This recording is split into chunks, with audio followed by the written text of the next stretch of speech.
Hi sir, hi madams అందరికీ. ఈరోజు నేను పేపర్ చూసిన పేపర్లో ఉద్యోగాలు ఇస్తామని ఉందండి. ఉద్యోగాలు భర్తీ చేస్తామని రేవంత్ రెడ్డి సార్ ఇప్పించిళ్ళు. కానీ ఉద్యోగాలు చాలా ఉన్నాయి సార్, చాలామందికి అవసరం ఉన్నది. కొన్ని కోట్ల మంది విద్యార్థులు నిరుద్యోగులై ఉన్నారు చదువుకొని. కనీసం చిన్న జాబ్ దొరికినా జీతమన్న ఆలోచనలో ఉన్నారు. అన్ని ఉచితాలు అనేటివి తీసేది ఎవరి చేతులు వాళ్ళ నెత్తి మీద పెట్టి కష్టపడి బ్రతకడం నేర్పించండి సార్.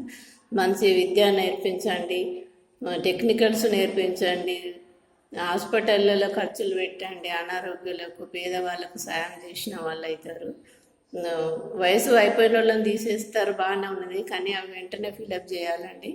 ముఖ్యంగా రెసిడెన్షియల్ హాస్టల్ కానీ స్కూళ్ళు కానీ ఇలాంటి వాటిలలో వంట చేసే వాటిలలో మాత్రం మీరు ఎక్కువ స్టాఫ్ను పెట్టండి సార్ ప్లీజ్. ఎందుకంటే పురుగుల అన్నాలు పురుగుల కూరలు తినలేక పిల్లలు చాలా ఇబ్బందులు పడుతున్నారు.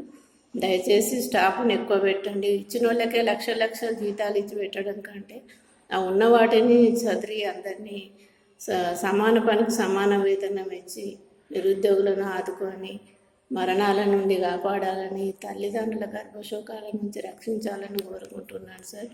Thank you sir, thank you friends. ఈ విషయం రేవంత్ రెడ్డికి చేరవేసేంత వరకు షేర్ చేయాలని కోరుకుంటున్నాను. Thank you sir, thank you.